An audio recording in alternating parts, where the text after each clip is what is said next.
Today on the Automated Realtor, money buys time. Lawyers, accountants, and freelancers know to the penny what an hour of their professional labor costs. Most of these same people, I'd wager, don't have a similar figure at the ready for their personal time. Why not? There's a strong case for estimating the value of our non-working hours, treating them like any other financial planning input. Failing to do so makes it harder to make rational choices about the costs and benefits of, say, an Uber versus the bus, delivery versus home cooked, or even whether to hire a personal assistant. Well, these sounds like champagne problems, and they are. But they come up more often at times like this when the labor market is still showing signs of unexpected strength and the busy quarter of most businesses are in full swing.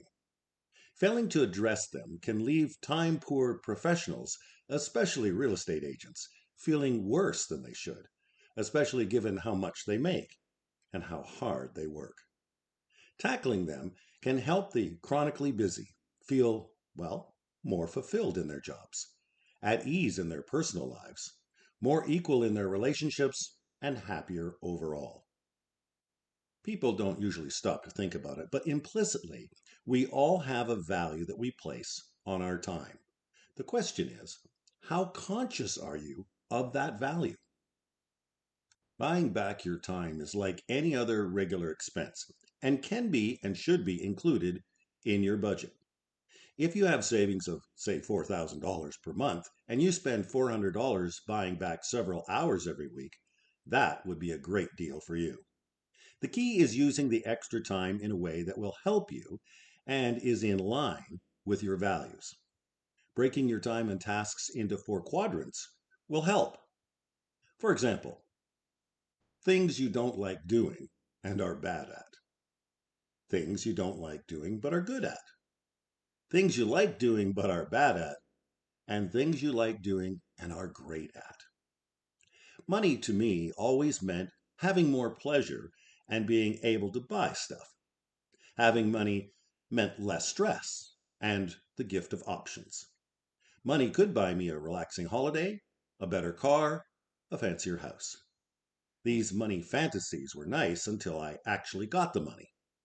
By thinking about money, well, it changed things. It changed what I truly needed to sustain myself.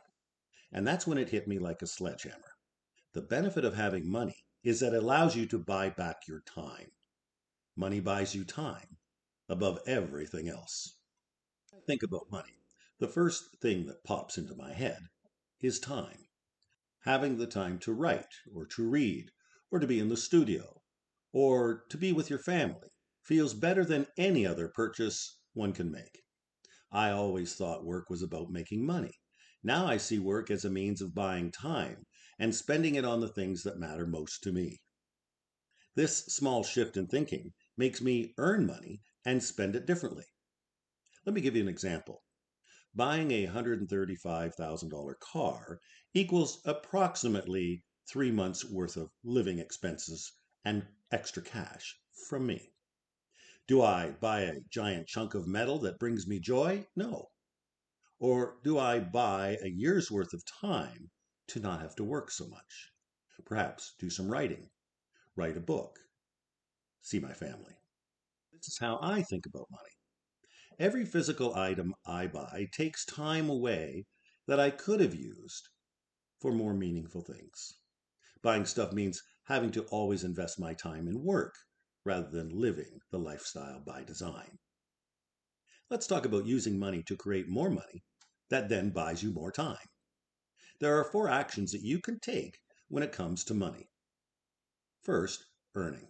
You can attempt to buy more money by earning more. In other words, finding more ways to add value, or even simpler ways of thinking about it is to find more ways to be of extra value to your clients, to do the things they're not expecting that they will gladly pay for.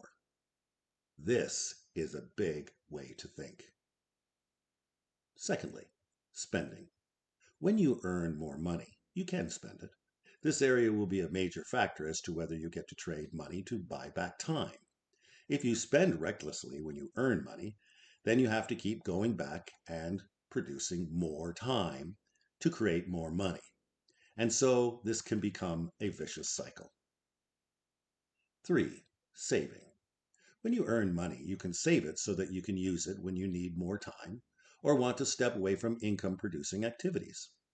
But if you also spend money recklessly and don't use the money you save to invest, you'll be held back from the beautiful idea of trading your money to buy back time.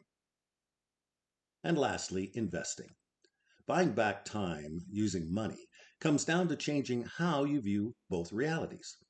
The quickest way to buy back more time is to invest your money so that it creates more money, thus giving you more time that you can purchase. Well, what has been critical to me over the past few years has not just been earning more money, or spending less, or even saving money. It's been using money to invest in real assets that in turn spin more money. Let's talk about the biggest asset to invest in.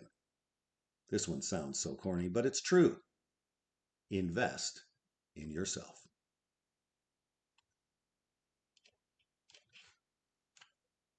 I use money to complete courses, go to events and conferences, to always be learning. I use money to work with a mentor because they're going to take me places I could not go myself. To buy back time, you need to invest in yourself, which allows you to see all the ugly parts and harsh truths that you've been avoiding and to put them to good use. The person you develop into by investing in yourself has the capacity to earn more money than you could imagine, spend less money on certain items, save and invest more money than you ever imagined you could, and work out through this process what the best use of time of money can be for you. In summary, thinking about what money really is will bring about the argument of time versus money. If you can see what money is and be able to relate it back to your life and why you are here, an extraordinary shift in your thinking will occur. Will you become obsessed with the question, how do I buy more time? Every purchase you make will become an equation of time given up, instead of an equation that focuses on fulfilling desires or impressing other people. You will use money to buy time, to spend that time on whatever brings you joy. Just be deliberate.